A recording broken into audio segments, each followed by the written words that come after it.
Marcus Sawyer. Welcome you to AI and Recruiting, the show where they break down how AI is transforming hiring, leadership, and the future of work. Expect real talk, smart tools, and bold conversations with the people shaping what's next. Let's get into it. Tell us and describe the AI space, agent space, and what that can do for small businesses. So I think that there's been a lot of talk and some misconceptions around what an AI agent actually is and what an agent can do for small businesses. The way that I like to frame it is in a framework which I call OTT. And OTT stands for an objective.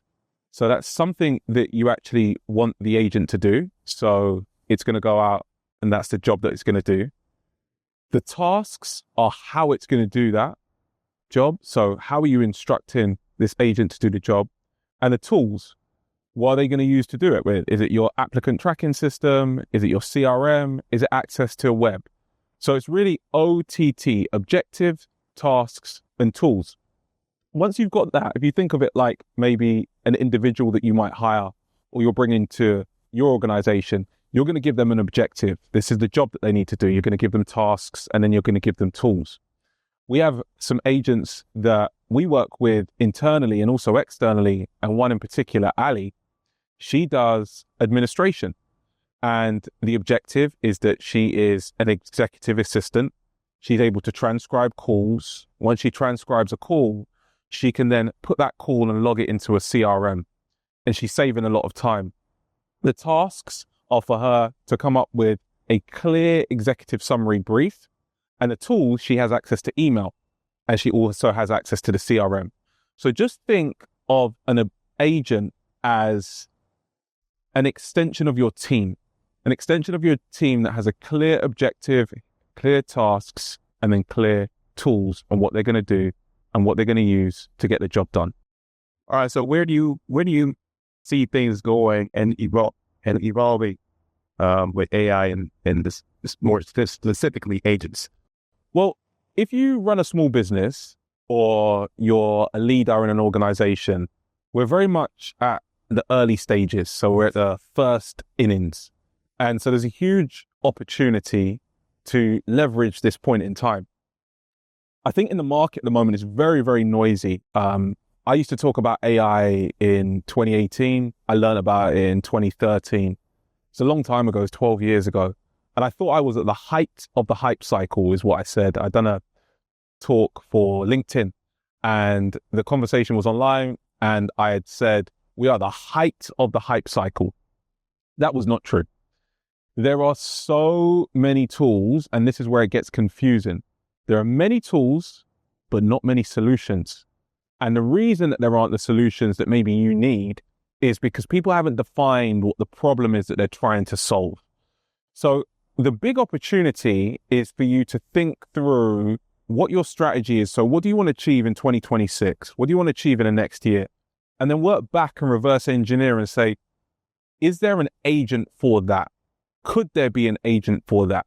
And using the framework, as I've mentioned, of objectives, tasks, and tools, you'll be able to quite clearly see. More recently, we've been working with some customers that have a need for sales, but it's really hard for them to identify those folks. So we built an agent specifically to find the types of companies that they want to target.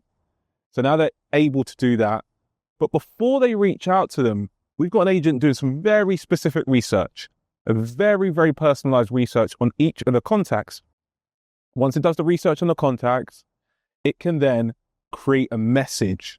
And the message is super personalized, super relevant for them to reach out and potentially get connected.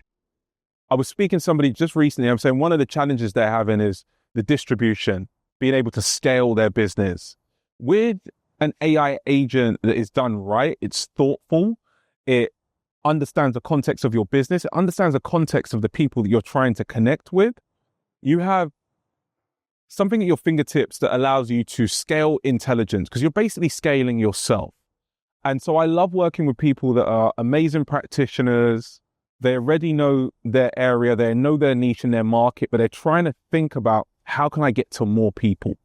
And that's really where the AI agents can help you. So think of 26 as the year of scaling your business through AI agents. So I've been in the talent acquisition, recruiting, and sales space for the last 18 years. And one of the big misconceptions is that 18 years ago, there was no AI, which is not true. AI did exist, and it existed inside a lot of the platforms. And in particular, there was a platform which a friend of mine had developed, Jakub Zavra, and I always shout out Jakub because he's the one that really helped me understand and get my head around AI, which is called Text Kernel. And Text Kernel was responsible for natural language processing, which was basically used for parsing out resumes into structured fields. So you'd get a resume, someone would apply, and then all that data would be parsed out and it would be put into a form structure. That was the first step. But really what it was also doing, once it was able to structure the information, it was able to match. Again, this was a long time ago. More recently, we have started to see the advent of AI within chatbots. One of the first chatbots that I learned about was by another friend of mine, Eyal, and he had created a company called Maya.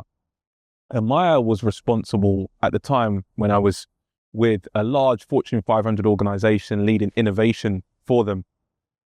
They were responsible for curating talent that would apply for jobs for high frequency, high volume, highly repetitive tasks. So somebody would apply for a role and the chatbot would have a conversation with you to see if you were relevant for that position.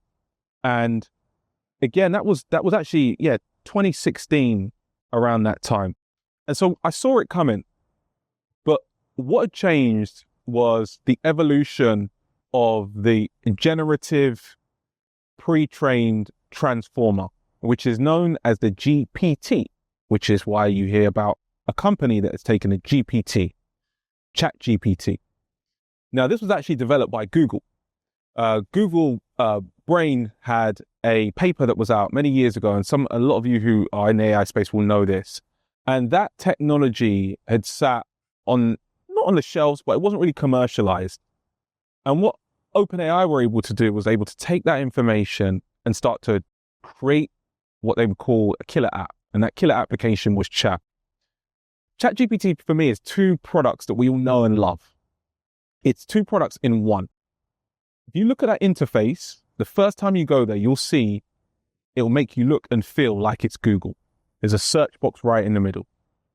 And the second product there is iMessage, Chat. So it's two products in one, but behind it is a vast amount of intelligence. And what they've done so well is being able to capture deep, deep intelligence and simplify that. We now have the advent of a lot of other tools that have come on. They started to build what you call GPT wrappers or wrappers on top. And that was a trend maybe 12 months ago. After the GPT wrappers, you're now starting to see more real applications because what's happening is there's a lot of data that's going into these systems. And once the data goes into the system, you can get information out, which means that you're closing the feedback loop to understand what people really want. Once you understand what people really want, you can create AI models that are specific for that use case. When I started EQ, we started the business as a permanent placement recruiting business, which meant that our job was to place talent. We were helping talent get access to opportunities. But in the background, due to my background within AI and technology, I'd realized that we could use AI, not agents, but specific AI for very simple tasks like job descriptions. What we then started to see that there was a lot of point solutions that would focus on one area of the recruitment process. A lot of these businesses, in my opinion, are going to struggle. And the reason they're going to struggle is they're being consumed by the ChatGPTs of this world or the Geminis of this world. So what we're seeing is an evolution from being a chatbot to this evolution into being an agent. So having agentic technology. What an agent allows you to do, as I've mentioned many times before, it allows the agent to go out and complete a job. And the job may be made up of certain tasks. And then they need tools in order to complete that job. Like you would give any human, where you would onboard them, you give them a job, you give them a set of tasks, and you give them some tools. Some of those tools could be your email, could be your phone, it could be all these different systems. And so we're now seeing the evolution of the agents, but also what's happening with the evolution of agents is we're seeing agent to agent connections. So I can build an agent specifically for research, and then I can connect that agent to an agent that is responsible for building a target list. So you might actually build a target list first. This is a target list of companies that I would like to connect with. Then you would have an agent that would go out and do deep research on those companies. Then after that, you would have an agent that would outreach. And so what that is called is multi-chaining. So you're multi-chaining agents together. In order for this to work really well, you want these agents to be focused on a very specific task. And this is where we're seeing the evolution now. If you have information and you have data on your niche or on your industry that is proprietary to you and your business, this is a huge opportunity to leverage agents, because you can build agents that focus specifically on your use case. They can focus on working with customers that understand your voice, understand your brand, and they can add so much value because they are built for purpose. And so if you think of some of the chatbots that exist today, whether it's ChatGPT, whether it's Gemini, they're going after the general market. And you have a huge opportunity as a business owner to go after your specific niche. And this is where we come in.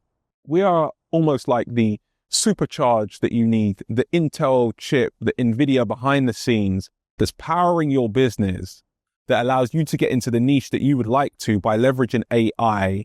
And you can use AI as a way to scale. So everything that you know that works, you can, I was going to say 10x it, but you can 1000x this. And this is where the playing fields are changing, because if you're not doing it, your competition is starting to do it. If your competition is not doing it, there's a new business right now that's thinking about your market. And I think it was famously said by the CEO of Amazon at the time, which was Jeff Bezos, is your margin is my opportunity. So you really want to think about where you are adding value in your niche, how you can scale that, how you can leverage AI to supercharge it. What is the biggest problem that you want to solve? Reverse engineer, and we're here to support you, whether that's with getting clients, whether that's marketing, or that's recruiting, to really start to drive and scale your business forward. So when it comes to 2026, you're not left behind, but you're out in front and your competitors are watching you. So when businesses first started, they needed something that was super important, a way to communicate. And that communication started with mail, right? Like literally mailing somebody. Then it evolved into the fax machine. Fast forward now, we have the internet. So one of the ways that you communicate with your customers and how they discover what you do is through your website. That is going to continue to evolve, but there are going to be two big trends that I think we're going to see that are going to happen. And we're already seeing it in a little bit of the recruiting space, where you have candidates that might apply for jobs and maybe they're using one of the large language models to gloss up their resume, or they're pressing a button and applying at scale. And we're seeing a lot of candidate fraud at the moment as well. So there's kind of two sides of the equation. You've got the candidates, and then you also have your business, the employer or the staffing and recruiting firm, and you want to decipher, are these people who they said they are? The screening process and what we've been delivering for a lot of clients is we've been able to screen out fraud, but we've also been able to screen for inclusion. So this allows you to have more people to apply for your role, more people to go through the process, but you not actually having to deal with the initial application. This allows more people to get into the top of the funnel. And you can set the parameters that are fair and just across all of the applications when someone applies for a job. That's one use case that we're seeing. The other that we've seen for organization, small size business, there are many of them at the moment that are able to put an agent on their website. And when somebody has an inquiry, the agent has the knowledge, insights, and information on how you would answer that question, not a chatbot, but on a voice conversation, and able to parse out that information and then send it to the appropriate sales representative, or if you're a small business, directly to you as the owner and the president. So one of the trends that I would like to talk about is what I'd call A2A, and that will be agent to agent. You're going to have agents that communicate with other agents. And if you don't have an agent that can deal with or take those inquiries, you're probably going to be pretty bogged down with what's coming in. But also you'll miss out on opportunities. You're starting to see the structure of a lot of these websites change and a lot of these portals change to manage an agent coming to the website and being able to understand and comprehend the information that's on that website so they can then reach out. And that has been created with an MCP protocol. And the MCP protocol is a protocol that allows agents to take information, and they can take that information, they can wrap it up into a package, and they can deliver it to another agent. And this is a standard protocol that you're starting to see. So if you haven't looked into it, I definitely say have a look at the MCP protocols as well. So there's a big evolution. We're moving from fax machine, mail, all the way through to agent. Now, what can you do about that today? I think the first thing that we're really trying to help companies with is get your first agent that works for you. What task do you have that you wish an agent could do? What task do you have that you wish could be eradicated? And I would say, like we used to say in the 2000s, there's an app for that. There's an agent for that. So I get the pleasure of people reaching out to me and asking me a few questions on my social media. So first of all, shout out if you send me a note and you're now part of this. I'm going to start with one that I got from someone that said, to be completely honest, I had 100% conversion rate of people who reached out to me this summer for business. I worked as a business coach. I get a lot of discovery calls. They go great. They verbally agree to outline the project and everything we discussed, but I never hear from them again. And so I'd responded, and I'm going to respond here as well. So what we've seen is that the market has evolved, and this particular role was related to coaching for writing. And one of the first hires I made when I created EQ was a head of communication, because it's really important to have somebody that can communicate with you. What I found is, as the business evolved, I was able to use AI for that. So we're seeing a shift in the market where there are certain jobs that are no longer required at a particular level. But here's the nuance.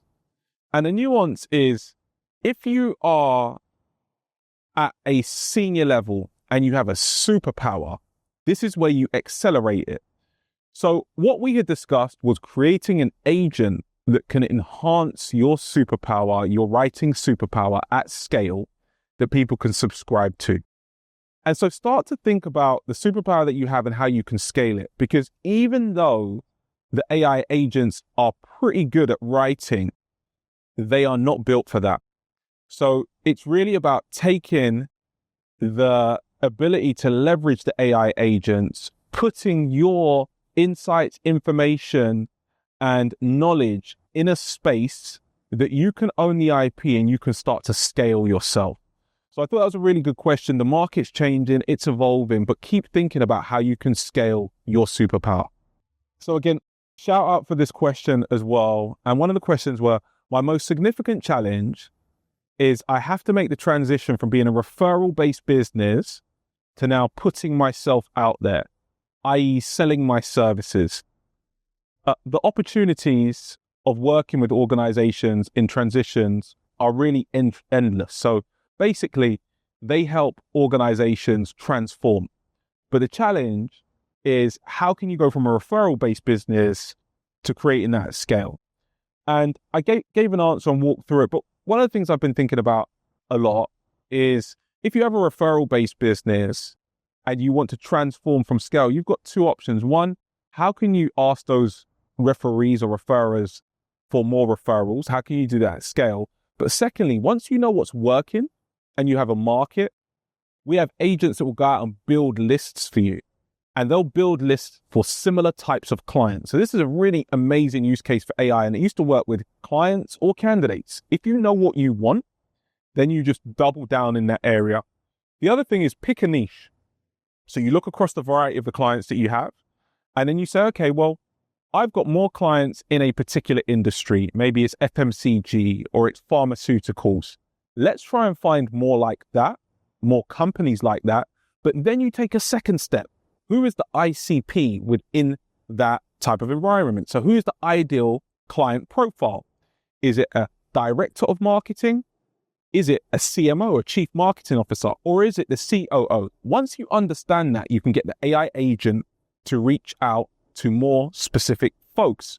And once they reach out, the messaging will be hyper-personalized. So really pick your target focus, understand it, double down, understand who your ICP is, and then leverage AI's agents to superpower what you're already doing. If you got value from today's episode, share it with someone in your network, your team, your boss, or that recruiter still stuck in 2015. Be sure to follow the show so you never miss what's next in hiring and AI. Until next time.